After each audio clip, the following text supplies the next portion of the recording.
ایک حدیث سے یہ بھی پتہ چلتا ہے کہ آپ پہلے سلام کرتے پھر داخل ہونے کی اجازت طلب کرتے، یعنی سلام سے مانوس کرتے، پھر اس کے بعد پوچھتے کہ اندر آ جائے، یعنی اللہ اکبر کہنے کی بجائے یا سبحان اللہ کہنے کی بجائے پہلے السلام علیکم کہہ دیتے، اور پھر جب اندر سے کوئی بولتا پھر کیا کرتے، اجازت مانگتے، پھر اجازت ملتی تو اندر جاتے، پھر اندر جا کے دوبارہ بھی سلام کیا جا سکتا ہے۔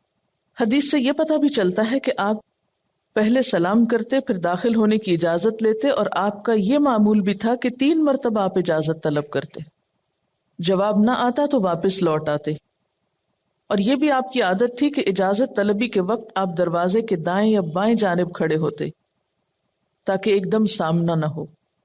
یہ بات بھی ہے کہ انسان اپنا نام لے کر اجازت مانگے کہ میں فلاں بول رہا ہوں یا فلاں ہوں، کیا مجھے اجازت ہے، جیسے صحابہ کرام کا طریقہ تھا۔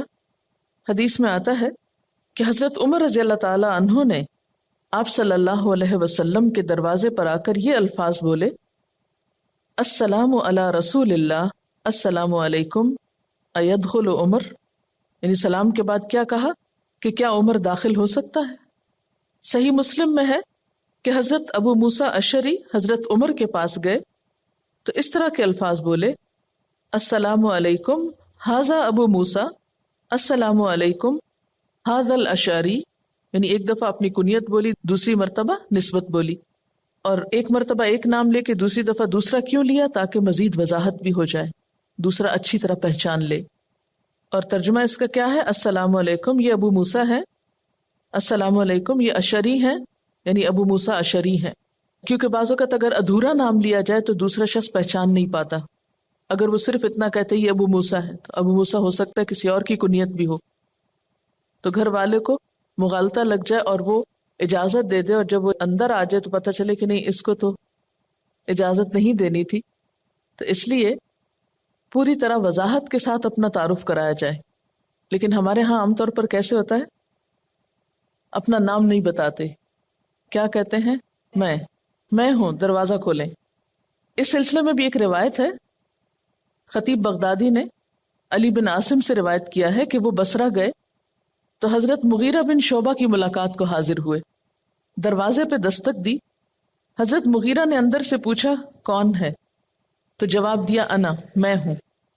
حضرت مغیرہ نے فرمایا کہ میرے دوستوں میں تو کوئی بھی ایسا نہیں جس کا نام انا ہو۔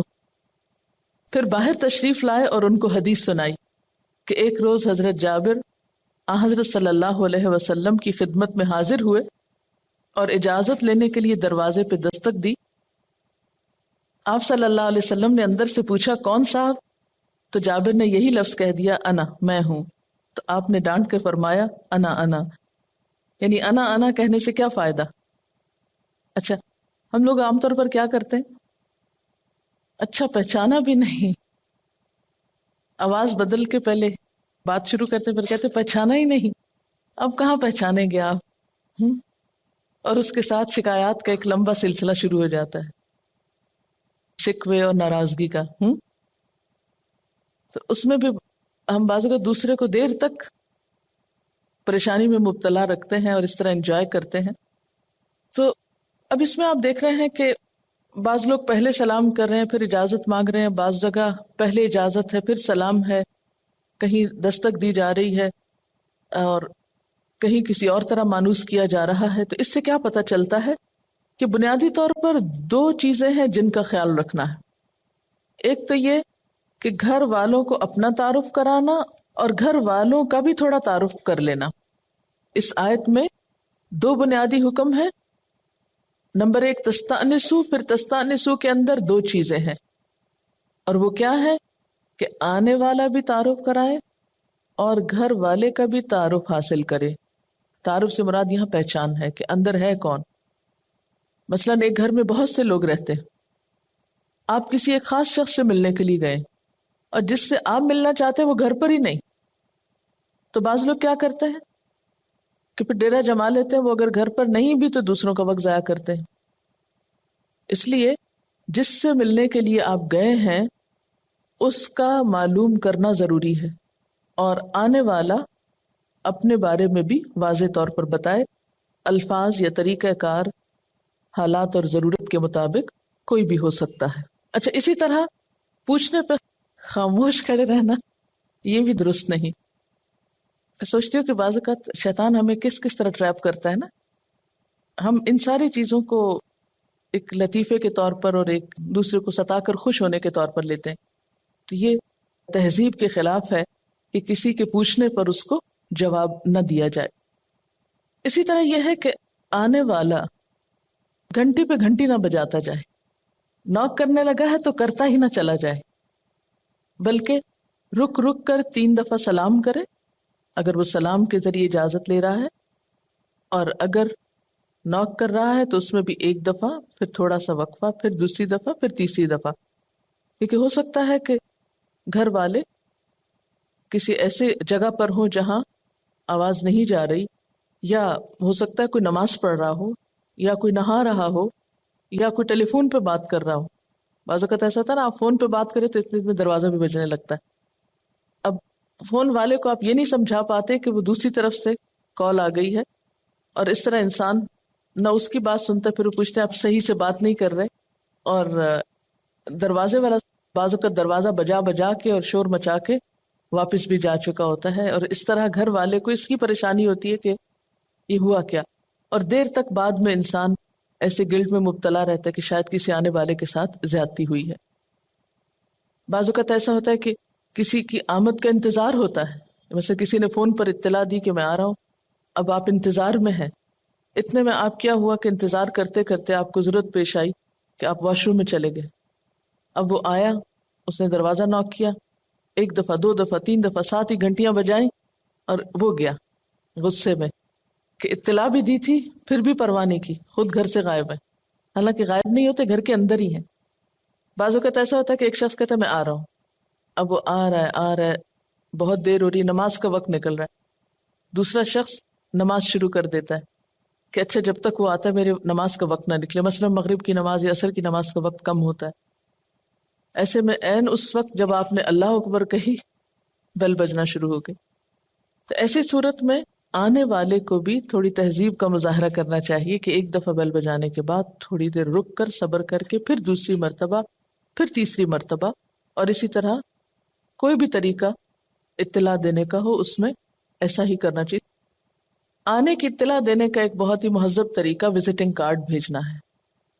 یعنی آپ نے دروازہ نوک کیا، کوئی بچہ آیا، آپ بجائے اس کے کہ اسے لمبی تقریر کر کے سنائے وہ میں تمہارے ابا کا وہ فلاں جگہ کا کلاس فیلو ہوں اور پھر یہ ہوا وہ ہوا، اور بچہ اس کو پوری طرح سمجھ نہ پائے کہ کہنے والا کیا کہہ رہا ہے، تو اس سے بھی مس انڈرسٹینڈنگ ہو سکتی ہے. ایسے میں اگر آپ اپنا وزٹنگ کارڈ دے دیتے ہیں، یا بیل بجا کے نیچے سے ڈال دیتے ہیں، یا لیٹر باکس ٹائپ چیز بعض اوقات گھروں کے ساتھ لگی ہوتی ہے، اس میں سے اندر پھینک سکتے ہیں، تو آپ دوسرے کو آنے کی اطلاع اس طرح بھی دے سکتے ہیں. اور یہ بہت ہی معقول طریقہ ہے، اور اس میں دوسرے کو ایک دم پوری پہچان ہو جاتی ہے، کیونکہ اس میں آپ کا نام بھی ہے، آپ کا ایڈریس بھی ہے. اور ان کیس کہ آپ گھر پر نہیں اور اگر کوئی چھوڑ جاتا ہے تو اس سے بھی دوسرے کو تسلی ہوتی ہے کہ کس نے کال کیا یا کون آیا، اور آپ اس کو کال بیک بھی کر سکتے ہیں. بعض اوقات ہم کہیں جاتے ہیں، اپنی کوئی اطلاع نہیں چھوڑتے، اور پھر اس کے بعد شکوہ خوب کرتے ہیں کہ ہم آئے تھے اور آپ گھر پر کیوں نہیں تھے.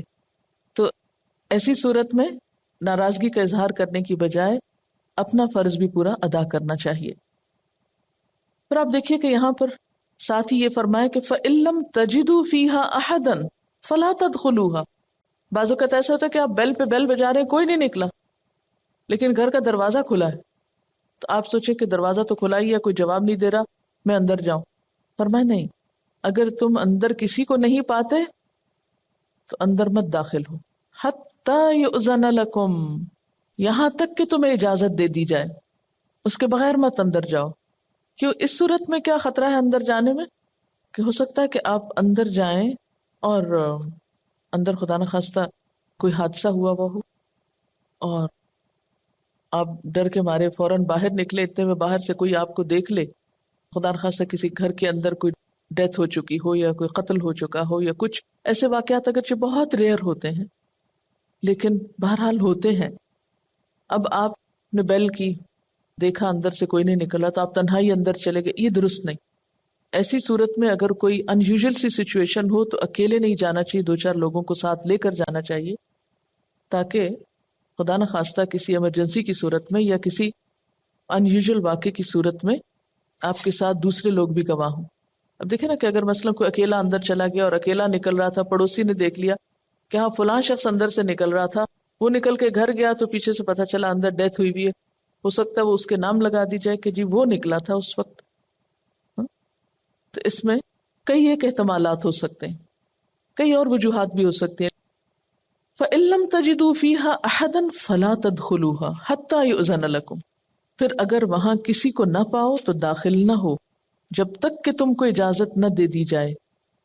اور ہاں ایک اور صورت، وَإِن قِيلَ لَكُمُ ارْجِعُوا فَارْجِعُوا، اگر تم سے کہا جائے کہ واپس چلے جاؤ تو واپس بھی چلے جاؤ۔ یعنی ضروری نہیں کہ اگر تم اجازت مانگو تو تمہیں اجازت دی ہی جائے، یعنی اجازت مانگنے سے اجازت مل جانا ضروری نہیں یا حق نہیں۔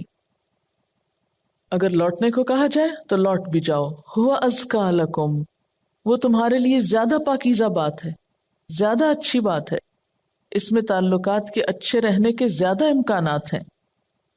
اور اس میں یہ ہے کہ برا نہیں ماننا چاہیے، کیونکہ ہو سکتا ہے کوئی شخص واقعی ایسی حالت میں ہو، مثلا وہ سونا چاہتا ہے یا اس وقت کسی ایسی کنڈیشن میں ہے کہ وہ کسی سے بات نہیں کرنا چاہتا یا کسی کو اٹینڈ نہیں کر سکتا، اور خصوصاً اگر آنے والا کسی خاص کام سے آیا ہو، تو ایسی صورت میں اگر وہ کہتے کہ اس وقت نہیں پھر صحیح، تو آنے والے کو مائنڈ کیے بغیر چلے جانا چاہیے۔ اگر کوئی فون پر بھی اجازت مانگ رہا ہے آنے کی اور انسان مصروف ہے تو اس کو شریعت نے یہ حق دیا ہے کہ وہ کہہ سکے کہ ابھی ممکن نہیں کہ ملاقات ہو سکے، تو کال کرنے والے کو مائنڈ نہیں کرنا چاہیے۔ اس میں بعض سلف کہتے ہیں کہ میں عمر بھر اس تمنا میں رہا کہ کسی کے پاس جا کر استیزان کروں اور وہ مجھے یہ جواب دے کہ لوٹ جاؤ تو میں اس حکم قرآن کی تعمیل کا ثواب حاصل کروں، مگر عجیب اتفاق ہے مجھے کبھی یہ نعمت نصیب نہ ہوئی کہ کسی نے مجھے آج تک نہیں کہا کہ واپس جاؤ۔ کیونکہ یوں لگتا ہے کہ ہر معاشرے کے اندر لوگ اس بات کی جرت نہیں رکھتے، یا ایسا کہنا بہت سے مسائل کا بعضوں کا سبب ہوتا ہے، اس لیے اس کی ہمت نہیں کرتے۔ اور اسی لیے ہم دیکھتے ہیں کہ بعض اوقات لوگ انتہائی مشکل میں، انتہائی مجبوری، انتہائی تکلیف میں بھی ہوتے ہیں، لیکن آنے والے کو نہ نہیں کر سکتے۔ آنے والا آ جاتا ہے، پھر جب وہ پوری طرح اس کو اٹینڈ نہیں کر پاتے تو آنے والا آ کر خوش ہونے کی بجائے ناراض ہو کر جاتا ہے۔ تو وہ جو بات کی ناراضگی ہے اس کے بارے میں ہم نہیں سوچتے، ہم وقتی ناراضگی کو ٹالنے کی کوشش کرتے ہیں کہ مائنڈ نہ کرے، لیکن اللہ تعالیٰ ہم سب کی نفسیات، ضروریات، حالات سے اچھی طرح واقف ہیں۔ اس لیے کیا کہا کہ اگر تمہیں کہا جائے واپس چلے جاؤ تو چلے جاؤ، دوسرے کا عذر قبول کر لو، خوش دلی سے واپس جاؤ، یہ تمہارے لیے زیادہ اچھا ہے، یعنی ناراض ہو کر نہیں جاؤ۔ ساتھ ہی فرمایا واللہ بما تعملون علیم، اور اللہ جو کچھ تم کر رہے ہو اس کو جانتا ہے، یعنی کس دل سے گئے ہو، ناراض ہو کر گئے ہو یا خوشی سے گئے ہو، اللہ کو سب پتا ہے۔ اور اللہ کو صرف آنے والوں کا نہیں، گھر والے کا بھی پتا ہے کہ کیا وہ کسی مجبوری کی وجہ سے کسی کے ملنے سے انکار کر رہا ہے یا بے وجہ۔ کیونکہ دوسری طرف اسلام ہمیں کیا سکھاتا ہے، وَإِنَّ لِزَوْرِكَ عَلَيْكَ حق، تمہارے مہمان کا بھی تم پر حق ہے۔ یعنی اگر کوئی تمہاری زیارت کرنا چاہتا ہے، تم سے ملاقات کا شوقین ہے، تو اس کا بھی تم پر حق ہے، اس کو بھی وقت دو یا اس کو بھی آنے دو۔ یہ نہیں کہ انسان بلا وجہ انکار ہی کرتا چلا جائے اور مردم بیزار ہو، انسان بیزار ہو، کبھی کسی سے ملنا ہی نہ چاہے۔ کہ بعض افراد معاشرے میں ایسے بھی پائے جاتے ہیں نا جو کبھی بھی کسی سے ملنا نہیں چاہتے، تو یہ طریقہ بھی درست نہیں۔ اور پھر یہ کہ جو واپس جانے کی بات ہے، یہ کب واپس جانا چاہیے؟ یہ نہیں کہ بس ایک بیل بجائی، 3 سیکنڈ کے اندر جواب نہیں آیا، ہم واپس جا رہے ہیں، یہ نہیں ہے اس کا مطلب۔ اس کا مطلب کیا ہے کہ 3 مرتبہ اجازت مانگنے کے باوجود اگر کوئی خاموش ہے اور اجازت نہیں ملی تو یہ بھی ایک خاموش انکار ہے، تو اس صورت میں واپس چلے جانا چاہیے۔ مسند احمد میں حضرت انس سے روایت ہے کہ ایک مرتبہ رسول اللہ صلی اللہ علیہ وسلم حضرت سعد بن عبادہ کے مکان پر تشریف لے گئے. سنت کے مطابق باہر سے استیزان کے لیے سلام کیا، السلام علیکم. حضرت سعد بن عبادہ نے سلام کا جواب تو دیا مگر آہستہ کہ حضور نہ سنے. پھر آپ نے دوبارہ سلام کیا، حضرت سعد سنتے اور آہستہ جواب دیتے. 3 مرتبہ ایسا کرنے کے بعد آپ واپس تشریف لے گئے. جب حضرت سعد نے دیکھا کہ آپ کی آواز نہیں آ رہی تو گھر سے نکل کر پیچھے دوڑے اور یہ عذر پیش کیا کہ یا رسول اللہ صلی اللہ علیہ وسلم، میں نے ہر مرتبہ آپ کی آواز سنی اور جواب بھی دیا مگر آہستہ دیا تاکہ زبان مبارک سے زیادہ سلام کے الفاظ میرے بارے میں نکلے. یعنی آپ کہہ رہے تھے تم پر سلامتی ہو، تم پر سلامتی ہو، تو میں چاہتا تھا کہ اور زیادہ آپ کہیں کیونکہ یہ میرے لیے موجب برکت ہوگا. تو اس کے بعد حضرت سعد حضرت صلی اللہ علیہ وسلم کو اپنے ساتھ گھر لے گئے. انہوں نے کچھ مہمانی کی اور آپ نے اس کو قبول فرمایا. پھر اسی طرح اگر 3 مرتبہ کسی نے اجازت لی اور کوئی جواب نہیں آیا تو اب یہ حکم نہیں کہ آپ وہاں جم کے بیٹھ ہی جائیں کہ مجھے پتا اندر تو کوئی ہے. یعنی ایک تو نا زبان سے کوئی کہہ دے چلے جاؤ، اب کسی نے کہا نہیں چلے جاؤ، خاموشی ہے، تو یہ نہیں کہ اندر خاموشی ہے تو آپ بھی باہر خاموشی سے بیٹھ جائیں، نہیں، خاموشی سے چلے جانا چاہیے. لیکن اس میں یہ ہے کہ بعض اوقات دروازے پر انتظار کے لیے بھی کہا جا سکتا ہے، یعنی اجازت تو مل جائے لیکن اس میں کچھ انتظار کا کہا جائے. اسی لیے پہلے زمانے کے گھروں میں ایک ڈیوڑی ہوتی تھی. ڈیوڑی کا کیا مطلب تھا کہ گھر کے ایک باہر کا دروازہ ہوتا تھا، پھر ایک گھر کے صحن میں دروازہ کھلتا تھا، اس 2 کے درمیان بیچ کا ایک حصہ ہوتا تھا جو ایک طرح سے انتظار گاہ ہوتی تھی، برزخ. ہو سکتا ہے کہ صاحب خانہ سو رہے ہوں یا کھانا کھا رہے ہوں یا واش روم میں ہوں.